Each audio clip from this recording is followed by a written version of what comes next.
is the Flex Network. Flex on everybody. Ladies and gentlemen, welcome back to the Flex Network. I'm your host, Flex Shane. You can follow me on Twitter at the Flex Network 1. Today, I'm joined, of course, by Brandon Adam. You can follow him on Twitter at Brandon D. Adam19. And the Clown Prince himself, some would call him the Clown Prince, Mike Dickinson. You can follow him on Twitter at Mike_Dickinson. Gentlemen, what's going on? Sitting here enjoying this weekend, and I'm excited to be here with you guys. This is a privilege to be able to do this with you guys. We have a lot of fun, and I enjoy it every week. Yeah, and hopefully Clown/Crown Prince is the worst thing that I'm called today, but I'm hedging that it probably won't be. So yeah, probably. Man, like you just, I would say you're in perfect form, Mike, in terms of your wet blanket takes. And For sure. We had to before you jumped into the room, Brandon and I were just pretty much talking about how good we think Trey Lance is going to be this year, and we're like, all right, we got to make sure we get these takes out before Mike comes into the chat room because we just know he's going to shit all over it. Like that's just how all over it. That's how he is. Yeah, just but but here's the thing: when you post a Trey Lance comp to Colin Kaepernick and the dude hasn't thrown for over 60% for his entire career, that's not helping your case, dude. No, I basically said body type prospect, Colin Kaepernick. Yes. Body type prospect, style of play. Style of play. Under 60%. 19 to 10 Here we go. INT ratio. Here we go. 4 years into his career. I mean, it's your comparison, not mine. It's not my comparison at all. I've never compared him to Colin Kaepernick. I have way higher aspirations for my guy, Trey Lance. He has more Josh Allen traits and Dak Prescott traits than anything. So that is what I have always. He's a mix of those two guys, and I like it. I think he's very well suited for it. I just think he was just raw. He has all the tools. I'm excited for this Kyle Shanahan offense to get coached up. And just like George Kittle, he can run that ball. You never know. Like, he can just run that ball and run you the fuck over for the end zone, and then you got your 6. And that is fine. I'm good with that. Give me early Josh Allen as a rookie. I'm happy with that. People can evolve in the NFL, and I think Trey Lance will evolve dramatically from year 1 to year 3. Yeah, and Jalen Hurts has shown us that you don't need to be a good passer in the NFL to be be a good fantasy asset. The question is the long-term viability. So when you're talking about it from a redraft standpoint versus a dynasty standpoint, that's where the conversation has to have some nuance. Big difference. If he's anointed the starter this year, I think you'd be in on him as a top 8 quarterback because of that rushing floor. I don't think you could push him all the way up to top 5, but I think top 8, top 10 is safe. The question is from a dynasty standpoint: is he going to be viable long term? Is he going to be able to improve that pass? 6'4", 240. Give me him. He is going to be just fine. But he's not Jalen Hurts. But so's Cam Newton, and Cam Newton had a handful of good years, but now he's irrelevant. Yeah, but he was also an MVP, and he balled and went to the Super Bowl. I just want you to understand. I understand that as a guy that's drafting a Trey Lance. Everybody understands that when you draft mobile quarterbacks. We understand they aren't going to be Tom Brady and play 20 years. They're not. So that's fine, but you're still going to get that amazing production in fantasy football, and that's what I'm looking for. But the problem is if he never goes above 60% passing, if he doesn't, which he will. I think he will. I think he will. Just like Josh Allen, evolve. Dude, go ahead. Josh Allen is a 101. Okay. I don't know. I called out that 101 pretty early. I don't know. I don't know. No, he's one. I'm saying he's one of one. To make that leap from sub 60 to north of 70, that's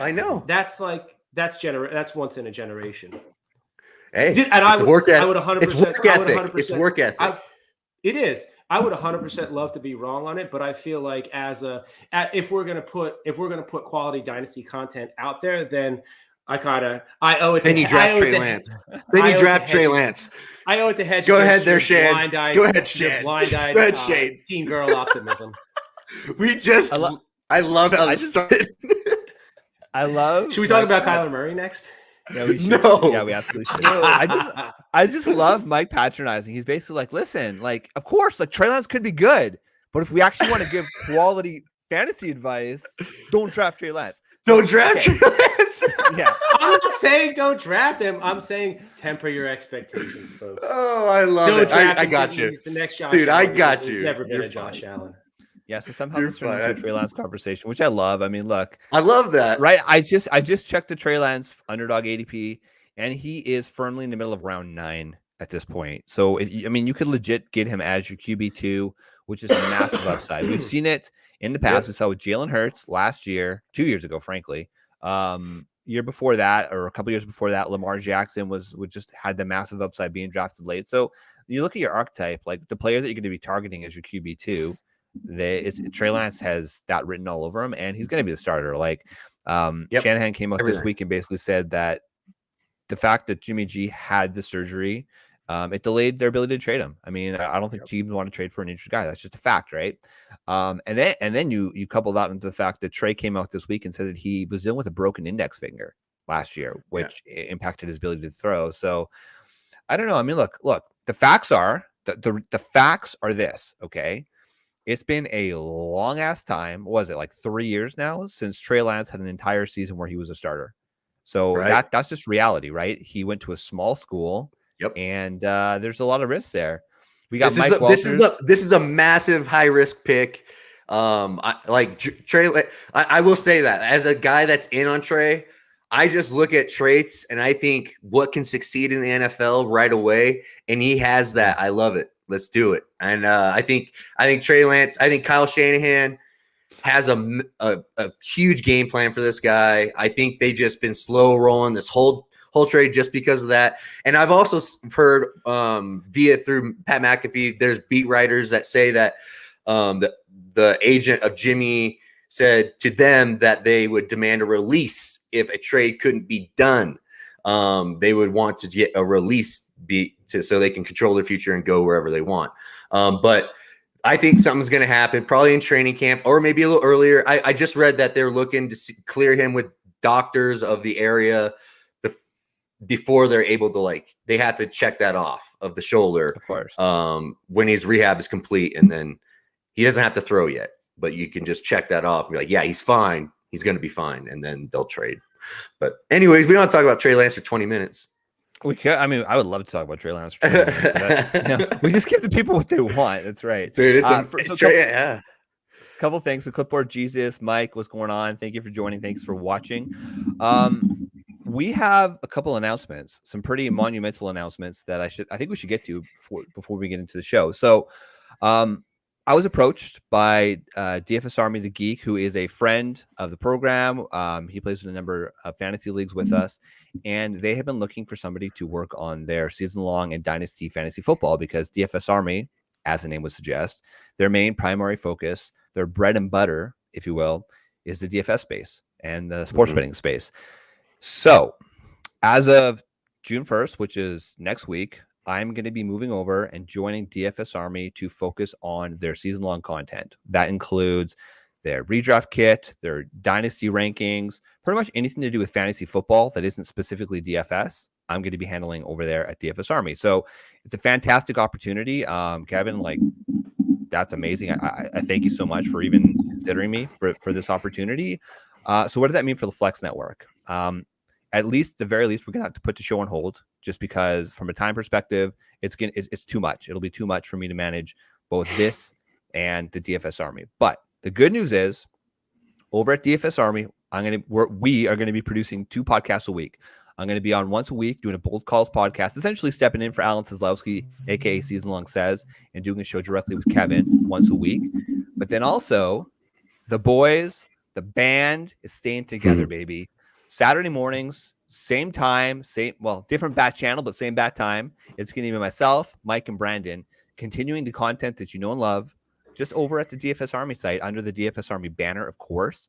But yeah, I mean, it's a great opportunity. It's going to introduce us to a different audience. I think it's going to continue to push us and make us stronger fantasy football analysts because, when it's just us, a bunch of 3, frankly, nobodies talking about fantasy football. And now we actually have some people that we need to, report to and speak to. It's going to be different, but it's going to make us better at what we do. So this is going to be the last show on this feed, at least for a little while. The Flex Network's going to be around. I mean, Flex Matt's still here, kind of chirping away. We're going to keep the Twitter account live and going to be retweeting all of our shows and contents from the Flex Network Twitter account. But for all intents and purposes, we're going to be sleeping a little bit. And literally, I mean, we're not going to miss a beat. Next week, we're going to continue this content just over at DFS Army. So it's going to be a big change. And hopefully everybody can follow us over there and continue to support us and continue to talk shit like Clipboard Jesus, man. It's just as easy to talk shit over here as it is with DFS Army. So we expect an expectation that you're going to be in the room watching live while we do it. So that's it. That's the announcement. And for those of you who have been around since the beginning, like, we thank you so much for the support. And man, it's kind of bittersweet. It's a little sad. I mean, we put a lot of heart and soul into the Flex Network, and again, it's not dying. It's just pausing and another outlet. So that's it. That's all. Yeah, I'm excited. And thank you, boys. I'm happy for you, dude. I'm so happy for you, man. I know how much hard work you do in this whole thing, how prepared you are. I think you are exactly what they need. And I knew that opportunity when that opportunity first came out. I sent immediately a text to Shane, and I was like, you should look into this. And Shane was like, no, we're good. I'm good. And look what ended up happening. The small world ended up taking you in. And that's how it is, man. It's pretty amazing how that worked out. You didn't even push for it. It just happened. And I'm happy for you, man, because you're going to be able to do some good content over there, and you're going to have a bigger platform for everybody. And we're going to be able to do a lot of great stuff over there too. And I think you have a huge opportunity to be able to build out that Dynasty content for DFS Army and the Geek over there. I'm pretty excited for you. I appreciate that, brother. Awesome. I mean, congratulations. Thank you, dude. Thank you. I mean, I'm just frankly glad you guys are going to come over, because you guys make me look good on this show. I mean, Brandon, you got your whimsical takes, and of course, Mike, powering it with all your data and your analysis. And yeah, man, it's going to be fun. And frankly, I mean, watch out, world. I mean, now that we actually have a platform, a larger platform, it's going to be a little scary. So it's going to be awesome. I think we're going to be able to grow pretty quick, boys. I think it's going to be great. I think we're going to be able to do something very cool. I expect everybody that watches it for us on this channel will go over to the next one and join that family. And they've already built something pretty great over there for DFS Army. If you guys do play DFS sports, check it out. It's well worth it. You'll win. Trust me. If you use their stuff, it's just that easy with them. Yeah. If you play in tournaments, you know the DFS Army logo, because you see it at the top of the leaderboard consistently. In all aspects. I mean, they do horse racing, they do golf, they do NASCAR, they do all everything. They do everything. Yeah. You think we're degenerates when it comes to fantasy football? These guys are like the true degens and the experts at your daily fantasy. I mean, when you talk to Geek, when he gets going on his pods, dude, like, he's just wild. So yeah, it's pretty exciting. What did he say? What did he just say? I just saw my name on the bottom. No, he complimented. This is rare form for clip. He's actually complimenting, saying Brandon makes everyone look good. That's just a fact. That's just a fact. Oh, I appreciate that. But we're going to be able to have a good time, man. I'm excited. We're going to have a bigger platform to jump from and reach out. And Mike, I'm telling you, the trio, this wouldn't have worked as well as it has all year without you. I appreciate you coming on, and you really add a lot to this whole thing. And I think we're a good team for sure. I'm glad we're sticking together for a little while and see what happens. Can you tell my wife that so she stops giving me shit about doing this every Saturday? Hey, dude, I tell my wife, I'm gonna go hang out with my buddies. Talk to you in about an hour. See you in a bit. Yeah, later. my wife likes to sleep in, so it works perfect. I get up early. I do the show. By the time she's up, it's all done, and I can move on. So today, guys, we're going to be talking about some of our favorite dynasty redraft values. But before that, let's put our redraft hats on. I don't know if you guys have dabbled in the sweet art of the best ball, but we got Trey coming in here with a quick question in terms of redraft half PPR.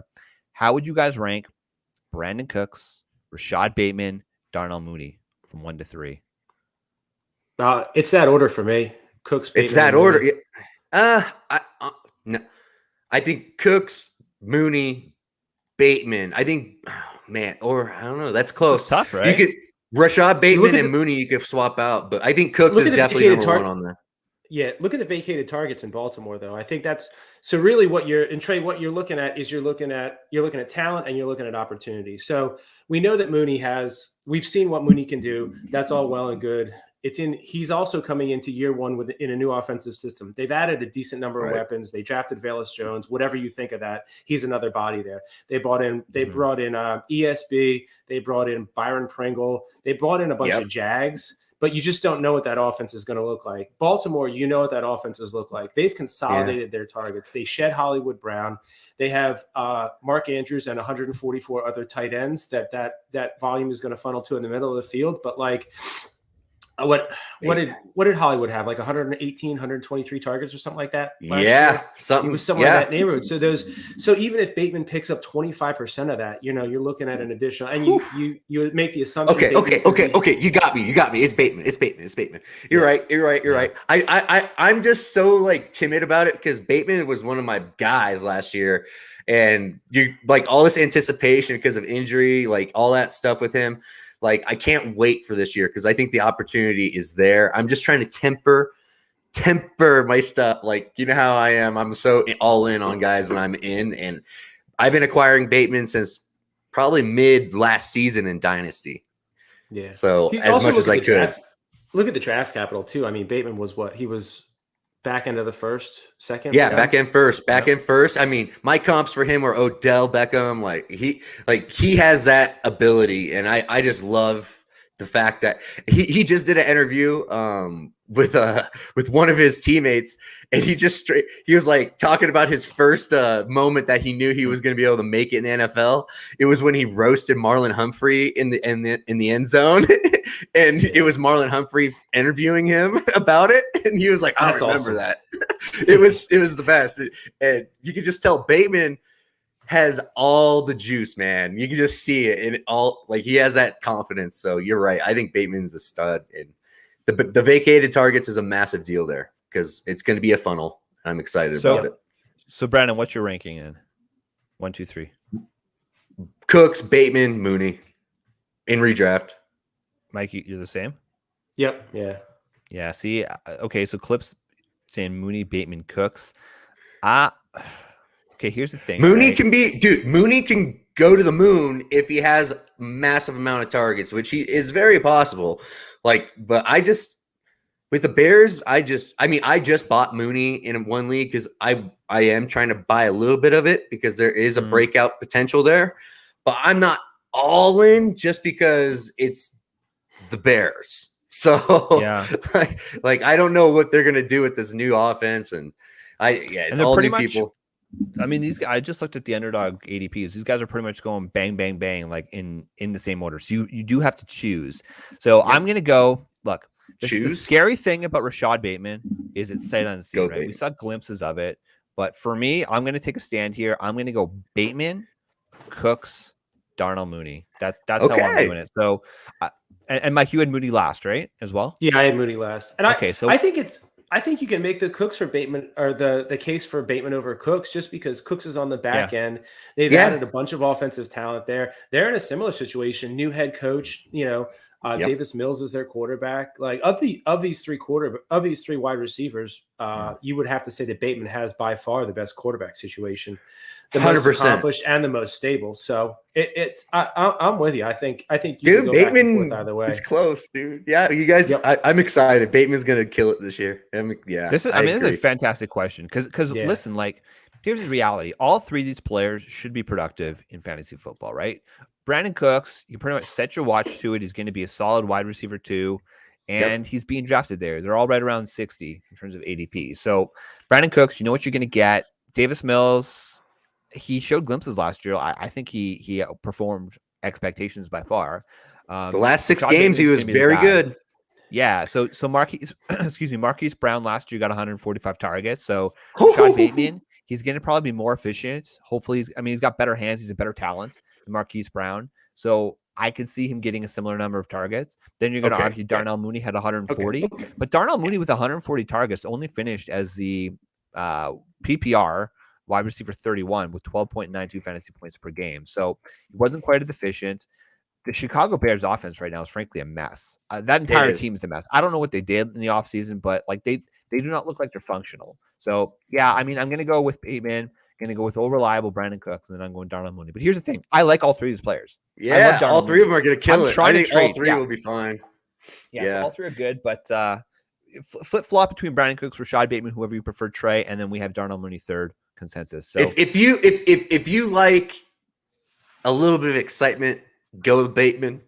If you're all about just knowing what you're going to get Cooks. You're going to get 1,000. You're going to get, he's like you said, he's going to be a wide receiver 2, easy. He's going to have his wide receiver 1 weeks. You never have to take him out. But Bateman just has this unknown ceiling. And now with vacated targets with Lamar Jackson, I think he's going to be very successful this year.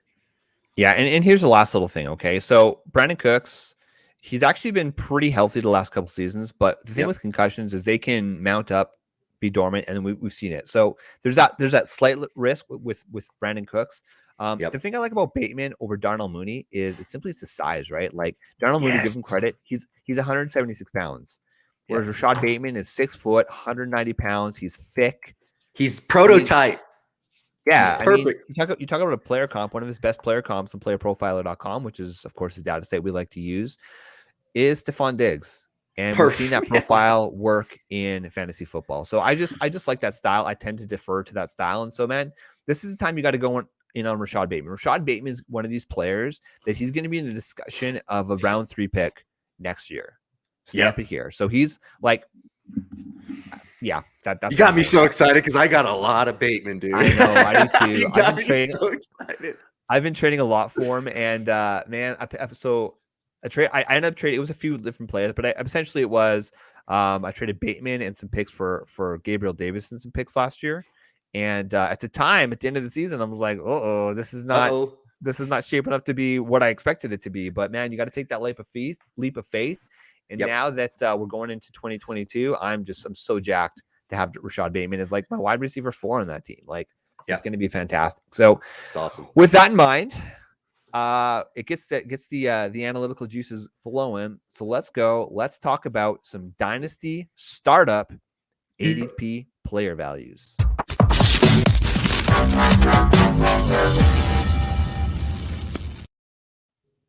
All right, Michael, I'm going to flip this one to you because you're the constant wet blanket, but you are a man who often adds sobriety to our out there takes. So I'm going to throw it to you. Who's a player that you find is a strong value and somebody that you're targeting in your Dynasty startups?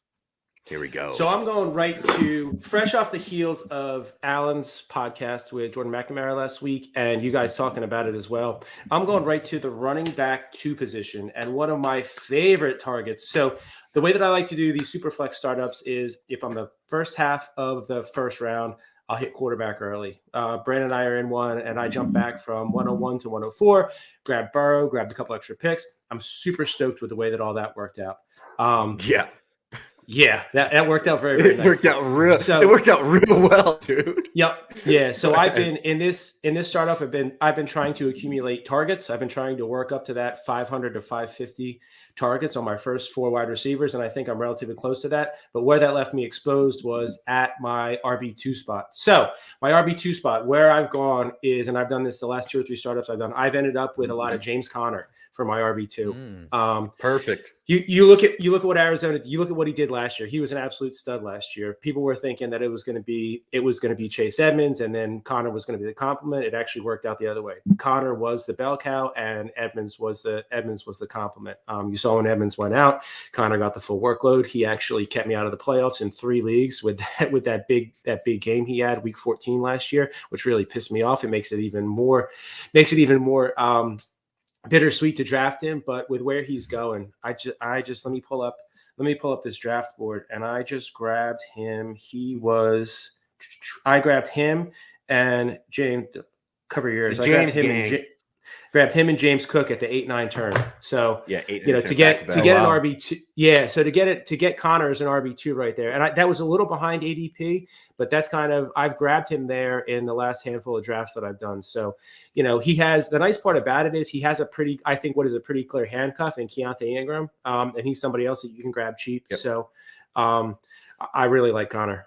Yeah, I love that move, dude. Yeah, I loved it. I love that. When I saw that go down, I was like, "Yep, that was perfect." Yeah. That's killer value. So we did a Flex Networks startup draft about a month ago. It was pre-NFL draft, and James Conner went at 9.6. So value there is pretty similar. And then we did another mock. I'm not going to say where because I don't know if we're supposed to share this yet, but he went in the middle of round 6, non-super flex. So 6, 8. So that's perfect. I mean, that was sharp value. So that was sharp value. I'd say around 6. But yeah, man, I think that's fantastic. I got nothing else to say. I mean, look, I don't think he's going to be able to repeat those touchdowns this year because that would be pretty epic. But it's not out of the realm of possibility. We like Keontae Ingram. You can get him super late, like you said, Mike, and it's fantastic. Brandon, who you got? What do you mean? Who I got? Who's my target? Who's your in next late guy, rounds? I just took him, and it's this guy named Mike Williams. Oh, and I think Mike Williams is gonna end up being the wide receiver 1 of the Chargers, and I think this is the year it officially flips, and Keenan Allen is going to be pulled back on his target share, and it's going to flow more towards Williams. I think the signing just gives you more and more confidence that they want to grow his role bigger and bigger. They see him every time I see those coaches or the GM talk about Mike Williams. They talk about how much more they got for him to do. They want him to become a major focal point of the offense.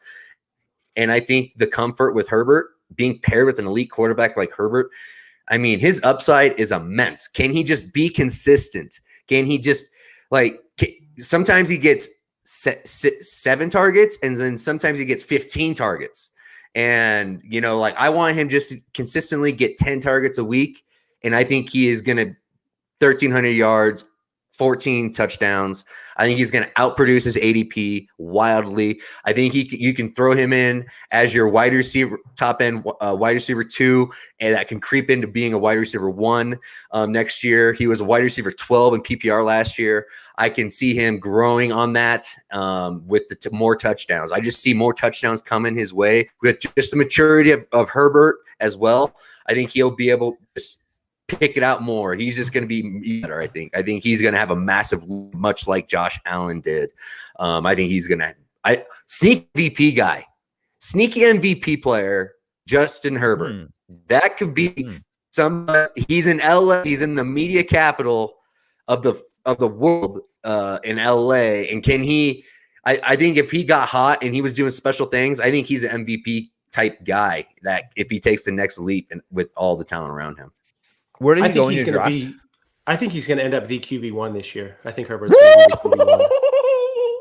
I love it, dude. Oh my god, chills, goosebumps. I just got chills, dude. Like literally, dude. I have massive goosebumps right now because I am right there with you. I think Justin Herbert and Joe Burrow are those 2 young guns that are just gonna take a huge step forward. I think they're both primed just to take off and watch, Aaron Rodgers and Brady sink. Like those are the old guys. The young guns are coming. I think it's gonna be Pat Mahomes, Allen, Herbert, Joe Burrow, and Kyler Murray, the midget running around. I think he can do it. I think those guys are just going to take over this league this year. I think it's time. I think it's really time for it. And Lamar Jackson, I didn't even mention Lamar Jackson. Jesus, Lamar Jackson, we just spoke about him. I mean, that guy is incredible himself. So, we got ourselves an amazing league. I'm excited. Where did Mike Williams go in your draft? I got him at 8.3 in a super flex dynasty 2 PPR tight end startup. That's right after Cortland Sutton and Darnell Mooney, and right before Sky Moore, Hunter Renfrow, and Jamison Williams. Yes. That's criminal. That is criminal. That's criminal. Thank you. So I saw that coming, baby. That's fantastic. In our draft from last month, he went at 6'11", 2 spots after Keenan Allen. 1 very sharp player. You guys might know him. His name was Alan Seslowski. So Alan. So right after I took that, he tweeted. Mike and I are in a group chat with him, and he texted. He's like, because I took Zeke and Mike Williams back to back, and he was like, that is just exactly what I would have done. He was like, those are my picks. But I just tweeted, I just texted back. I was like, Mike Williams is discount DK Metcalf. That's who he is. I think he can have a massive upside with touchdowns, and I think it's going to be awesome. I think this is his year that he's going to break out big time. Look, go ahead. I was going to say, if you mentioned discount DK Metcalf this year, 2022, range of outcomes, I gave it 50-50. Which player scores more per game? Like, yep. I had Mike. Fantastic. Yeah, I would take Mike Williams. Honestly, he's in a more stable offense. Pete Carroll would run the ball 44 times a game if he could, and he would be absolutely, completely satisfied to try and pass 5 to 7 times a game. I mean, and I think he's got an open competition between Drew Lock and Geno Smith. He don't want to throw the ball; he wants to run the ball. I'm just curious: is Baker going to show up? If Baker shows up, what do you say about DK then? I mean, Baker destroyed OBJ, so I still think you got to look at the quarterback situation. A better quarterback, more stable offense. Okay. You know, you got Brandon Staley, you got that whole offensive system out there. Like, give me Williams over DK. The only thing that I'll say with Williams is you got to be more than happy. You got to have a strong stomach. You got to ride the tide. There's weeks where he's going to put up 32, and then there's weeks where he's going to put up less than 8. So he's as a QB2 with a QB1 who has a real stable floor. Like, if you can pair him with, like, if you're, and this would be a redraft, but if you're on the back and you want to grab like a Deontay Johnson and Mike Williams as your wide receiver 1 and 2, that's awesome. You get the floor with Deontay. You know what you're going to get. You're going to get 15 to 18 every week, and then you're going to have weeks where you're completely untouchable with Mike Williams, and then you just build your team around him. I got Adams. He's my floor. He's my wide receiver 1 in that league. Absolutely. So he's going to just get pummeled with targets. I will just say this: I'm sneaky high on the Raiders this year. Like, I think Derek Carr has the ability and now the talent around him to jump up into that QB8 kind of area. I think he can be there very easily with the talent around him right now. Have you guys heard, is McDaniels going to be calling plays? Oh, yeah, 100% he's going to be. Come on. Probably, right? I would assume so. Yeah. I mean, maybe not. He's arrogant. He will. Yeah, arrogant. He's effective. Stop it. But hey, I'm all in on. I really think he's gonna learn. I mean, think about what he did with Brandon Marshall, dude. Brandon Marshall had a game where he had like 20 plus catches, dude. That's gonna be Adams. Like, Adams is gonna have games where he's gonna have 15 catches. I book it. Like, that is going to happen. Like, I think McDaniels is a stud play caller. I think he's going to amplify everything about Derek Carr. I think Derek Carr is going to have the ability and trust with Adams that he never had with anybody else that he's ever played with in his whole career. I just feel like he's primed and ready to take that next leap.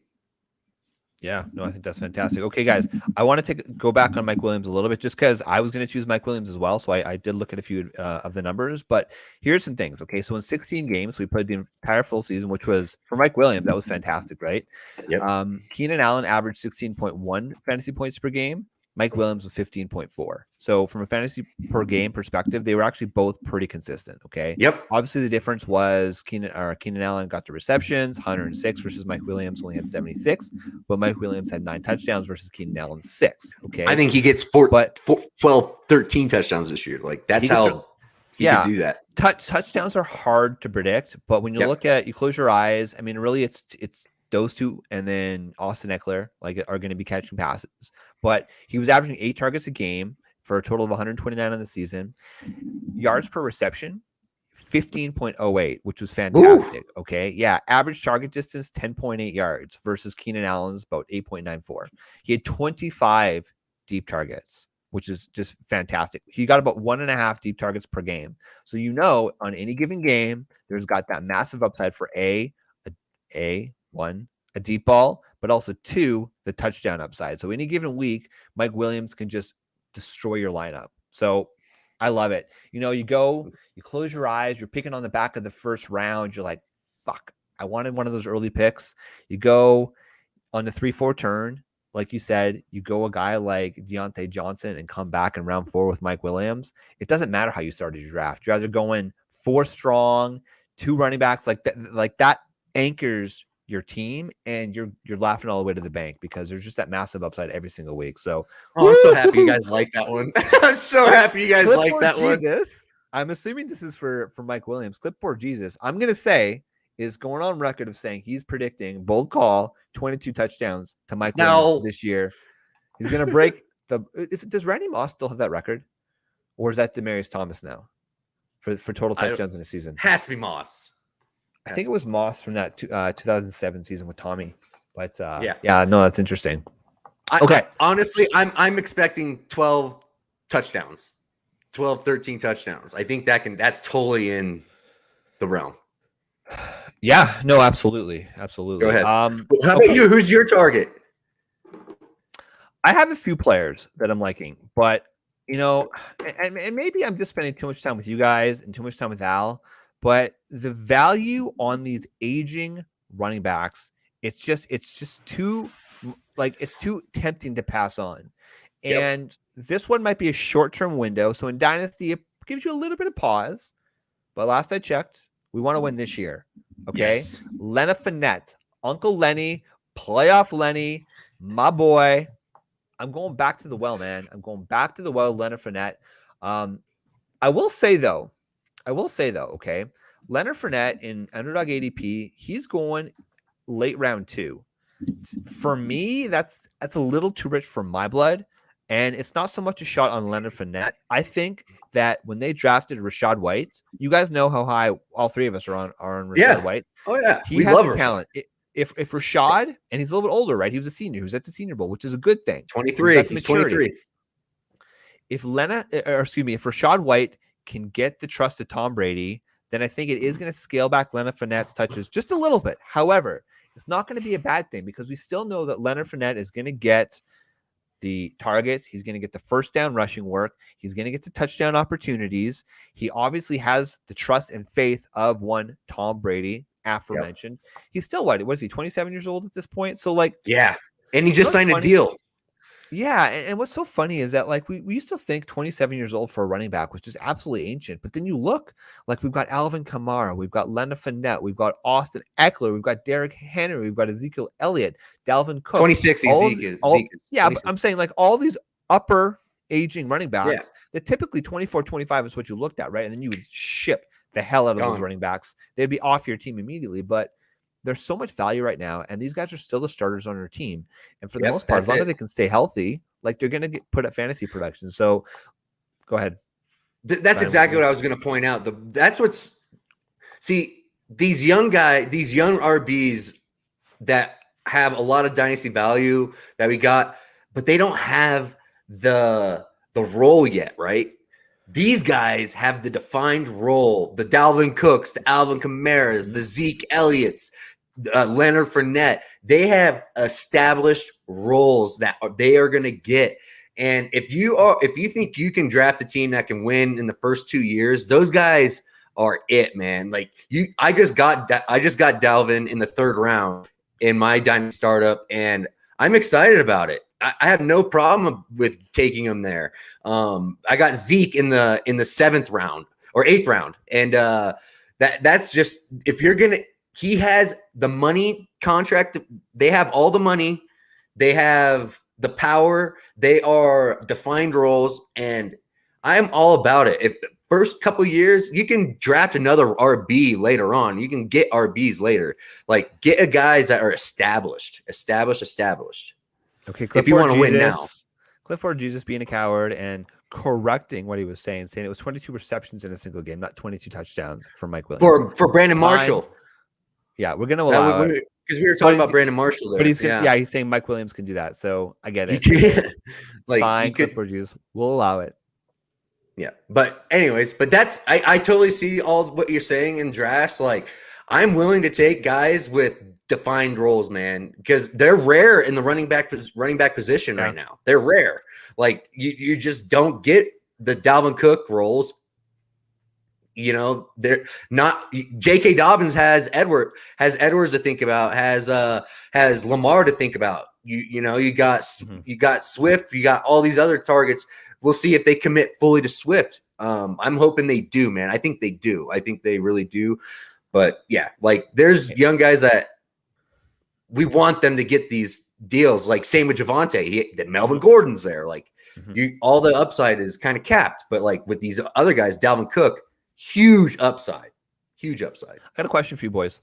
So I'm in a underdog draft and I'm picking it. I'm at the 2 spot. So round 2, 211, I had the choice between Leonard Fournette and Javonte Williams. Which way would you guys have gone?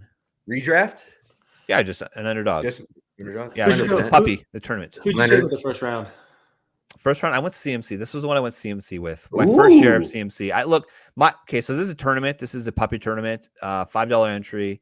And I kind of said, listen, like I've been vocally not in on CMC at that price just because there's way too much risk.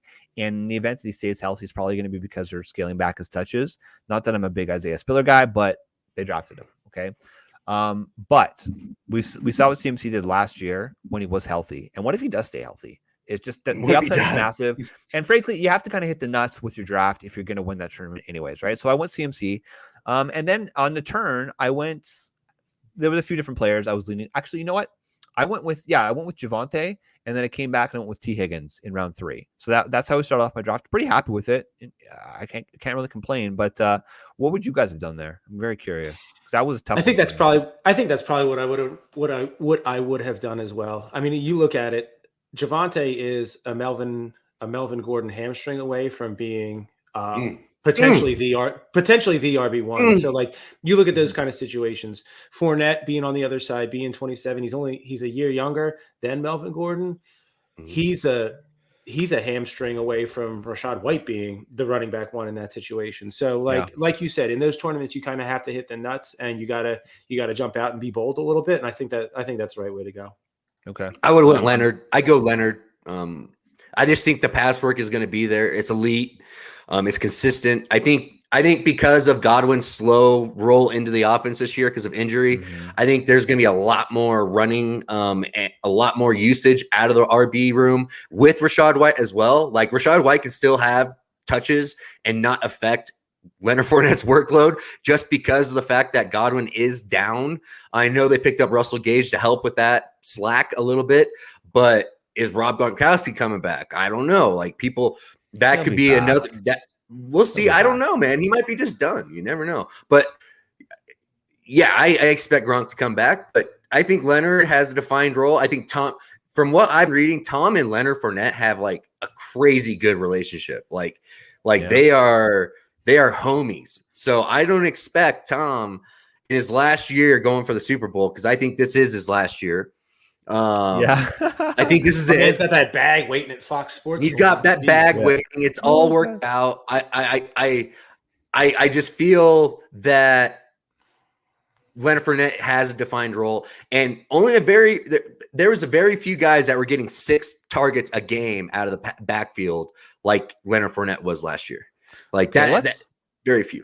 Let's deep dive that real quick, okay? Because I've got the stats in front of me. So last year in total, Leonard Fournette had first of all, he finished as the RB4 in per game, which is fantastic. Okay. He had 69 total receptions and he averaged, like you said, 6 targets per game. Do you think that's going to be consistent this year? Yeah. No. Do you think he's No, I don't. I think that was more about Gio Bernard. I think they wanted Gio Bernard to come in and take that some of that passing down work, and I think that his injury forced Fournette onto the field more. So do you think that Rachaad White's going to step in as that pass catcher?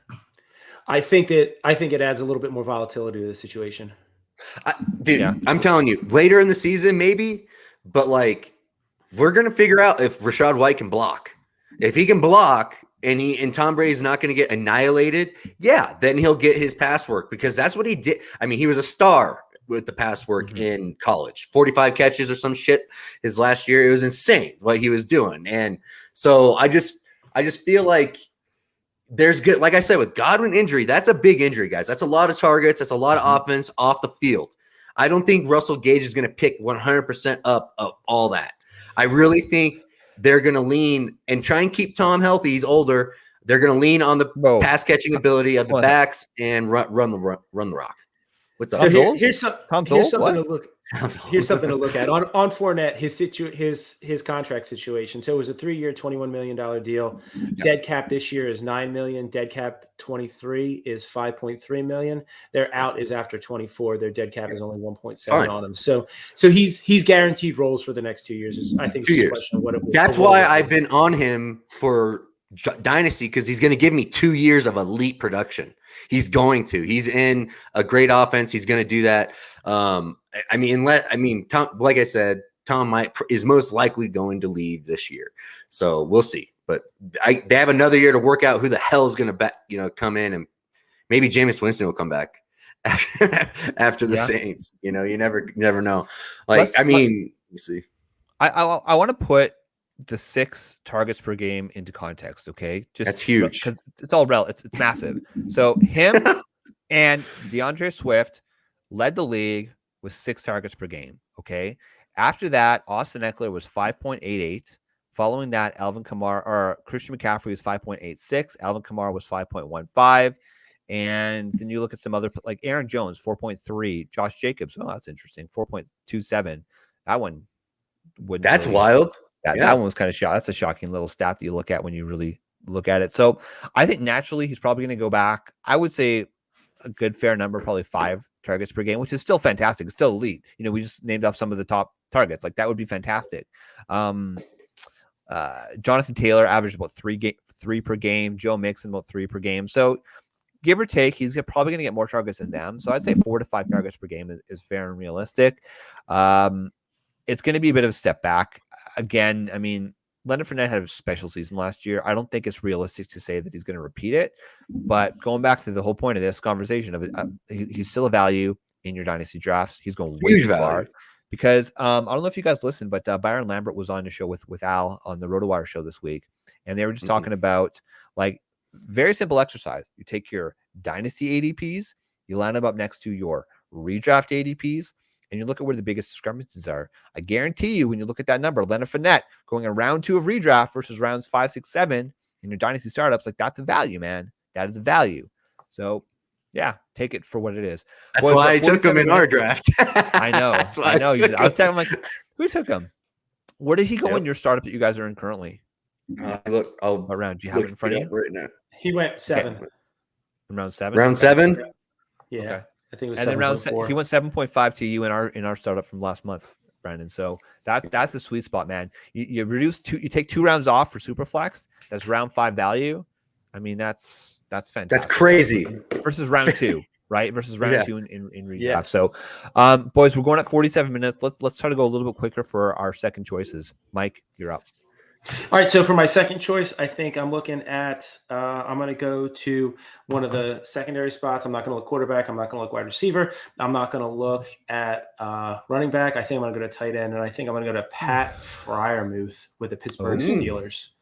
So you kind of look at what he gave you last year. Let me pull some numbers up last year. Hold on one quick second here. And this is assuming this works well for tight end premium or for just straight single point PPR on those. So last year he was the tight end 13, 211 points, 211.7 points. He had a rough start though. He didn't really get going until the back half of the year. So from week 8 on, he put up at least 10 fantasy points every single week that he played. He missed one game. I don't know if it was injury or COVID, but he gave you more than 10 points every single week. You look at that quarterback situation. I've talked about this before. They paid Mitch Trubisky backup money to be a backup quarterback. Even though he was the first quarterback they added this offseason, that does not mean that he's going to be their starter. Pickett came in. He has first-round draft capital. He's been in that building for the last 6 years. Regardless of what I or anybody else thinks about how small his hands are or whether or not that worries you, he's still going to be their starting quarterback this year. There's no better safety blanket for a rookie quarterback than a big tight end who can catch the football. And that's what Freiermuth is for you. They have you kind of look at the other options that they have there. Yeah, Deontay Johnson is amazing. He's going to get his share. They got Chase Claypool. They got George Pickens on the outside. They got Najee Harris. It's a really good, strong offense. You kind of worry about that a little bit when you look at potentially Freiermuth being, the 4th or 5th target on that offense. But I think that what that does is that opens it up a lot more for him. So if you have to worry about Johnson, Pickens, and Claypool, and then you worry about Najee, whether it's stacking the box or whether it's worrying about him coming out of the backfield, that just opens it up. That's going to give Freiermuth room to operate. It's going to put him in some nice one-on-one matchups. And he's a red zone target too. Like that's really where he shined last year, was in the red zone. So this draft that Brandon and I are in, Freiermuth went in the back half of the 5th round, and he went a 2 tight end, like a 2-point tight end league, right? 2-point PPR league. Yeah. So he's going, Kittle really fell in this draft, but I think So I think that Freiermuth is, with where he's going, I just think that tight end being what it is, there's such a disparity. I don't know that his ADP is necessarily not commensurate with where he is in the rankings, but I think that for me, I'm pushing him up a little bit more because I think the positional scarcity pushes him up a little bit more. I think he's somebody that can give you good leverage at a good price. Yeah, no, that's fantastic. And here's the thing, right? Like he had 7 touchdowns last year, which is good. It's quite high for a tight end, but that's how you rank tight ends. It's you bank on those touchdowns. Like that's what's going to make or break it. So I think that's great value, especially for in your current setup with 2 points per reception for tight ends. That's fantastic. Brandon, do you have a player? So we're going to stick in the same position, man. I've been saying it. He is my value target for tight end for this year, and that's Zach Ertz. Zach Ertz is going to absolutely smash this year compared to his ADP. He is going to end up, if he stay, granted health, he's a year younger than Travis Kelce. He's, no matter what anybody says, he's linked up with Kyler Murray, a very, very, very, very, very good quarterback that needs big targets in the end zone because he is short. You're right. He needs guys that he can see through the mess. And when he arrived in Arizona, that he immediately took effect, and he had 81 targets with 56 catches, and he got with 3 touchdowns. And he finished tight end 5, and he arrived halfway through the season, okay? He had nothing in Philadelphia. He had nothing going on in Philadelphia, and he ended up tight end 5. So give him a full year with Kyler Murray and offseason to train with Kyler Murray and all this Arizona. And people, those old players love hanging out in Arizona, boys. Training in Arizona is a fountain of youth for players. I will always say that. That's why Tom Brady loved Florida, because that warm weather helps out old guys, dude. And the same thing with AZ. The old guys will flourish in AZ. And I feel like Zach has a monster opportunity here with 6 games of suspended DeAndre Hopkins to deal with. And he's going to get massive targets early in the season. I think Zach Ertz is going to smash. I think he's top 5 easy tight end, top 3 possible finish this year. He is somebody, if you want to fade the tight end position, go get him later in your drafts. And you're going to be, and he just signed a 3-year deal. So that is money that is going to be coming his way. He has a role established for the next 2 years for Dynasty. Fountain of youth down south, man. That's a good take. Quick question from Clipboard Jesus. Would you guys trade Lamar for Pickett and Burks? No. Mike? No. Nor would I. So keep your boy Lamar. The upside is too massive. Depends which side you're on. We're on the Lamar side. So if you're giving Pickett and Burks and getting Lamar, go for it. Do it. Smash. He's trading Lamar for Pickett and Burks. So I read it. He would be trading away Lamar. No, I mean, look, like I don't love the fact that his contract is uncertain and he seemingly refuses to talk about the Baltimore Ravens. I mean, the GM came out and said earlier in the offseason that like he believes that the psychology is Lamar doesn't think he deserves it. Bullshit. Nonsense. I don't know what Lamar is doing, but I guarantee you when you look at these other players that are like making absolute bank, like Lamar thinks he wants to make bank. So I don't know what strategically he's doing by not talking to the Baltimore organization, but yeah, you hang on to that guy, man. You just hang on to him. Look, injury is risky for any player, especially in a player of his playing style, call it. But Kenny Pickett, man, like, drafted a 20th overall pick. He wasn't a top 10 pick. It's just there's too many question marks. So you go with Lamar. You go with Lamar in that one. Okay, so I'm going to go with my last pick here. And it was a player that you and I were chatting about before the draft started, or before the show started about your draft. And it's a player that I like, man. Brandon Ayuk. He's going so late. The hate is on, man. Look at what happened last year. Okay, so coming in as a rookie, similar to the Amon-Ra St. Brown situation, there wasn't a lot of target competition. So as a rookie, he broke out. It was fantastic. He was being drafted super high. He was going ahead of Debo last year in drafts, which in hindsight obviously was wrong, but there was a reason for it, right? Because we saw the glimpse. And so I think that the locker room, just the whole vibe this year is going to be completely different with Trey Lance being a starter. He's healthy. That index finger is apparently quite healthy. And I think Brandon Ayuk going to round 9, round 10 of these startup drafts is simply too late for a young wide receiver. He's only 24. He's going to be 24 years old during the season. The talent is there. He's got the draft pedigree. He's showing glimpses. So don't let last season completely scare you off. It was just a weird situation. And Deebo Samuel just balled the hell out. So I understand that it's probably going to be a low volume passing offense next year. Yes. But Brandon Ayuk, still a wide receiver 2 in that team. Round 9, round 10 value, smash. Yeah, that's it. He's going in his year 3. He has some pedigree to him, so I like him a lot. I wish Kyle liked him more than as much as we do. I just don't understand. I wonder. It must be a personality thing. Like he must not vibe with him or whatever. But I think he'll understand. These guys are all professionals. You can get over that kind of stuff. Yeah, and around the end of the season last year, he played better. It wasn't fantastic, but he did start to play better. So, I'm going for it, man. He's still one of my guys at that value, at that age. I mean, he was going probably round 5 last year in startups. Yeah, so take the value on that, man. Okay, last question. We're gonna get out of here. So, redraft. Is Eckler a top 3 running back this year in redraft? I don't know. That's a tough question, Mike. What do you think? I think it's a hard maybe.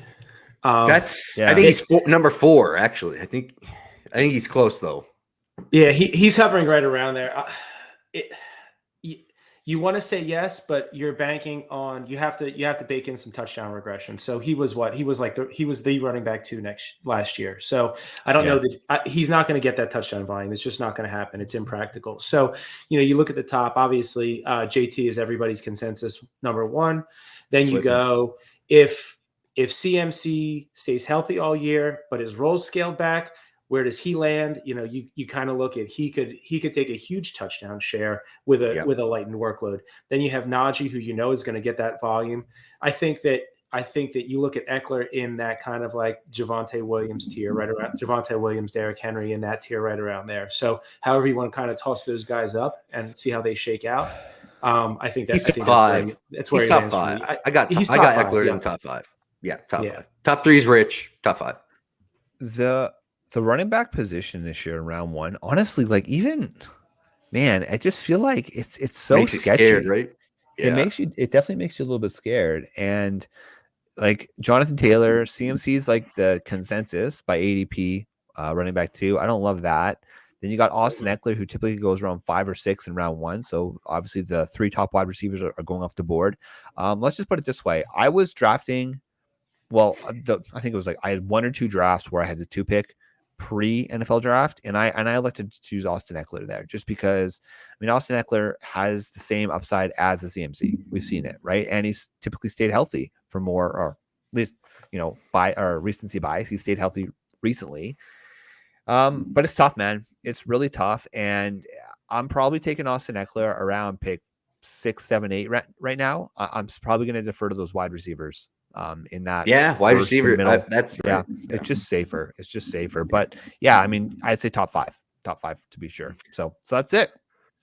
I just want to say before we end it up, this is Memorial Day weekend, guys. As everybody knows, I'm a combat veteran of the U.S. Army, and just wanted to give a shout out to my brothers that were fallen in combat. Had a few of them, and we owe everything to those guys. Generations of people have sacrifice everything. So just wanted to shout that out and enjoy your weekend, your holiday weekend, and drink a beer for them. Yep. Understand why you can enjoy your holiday weekend. That's the most important thing. Understand why you can. 100%. Yeah.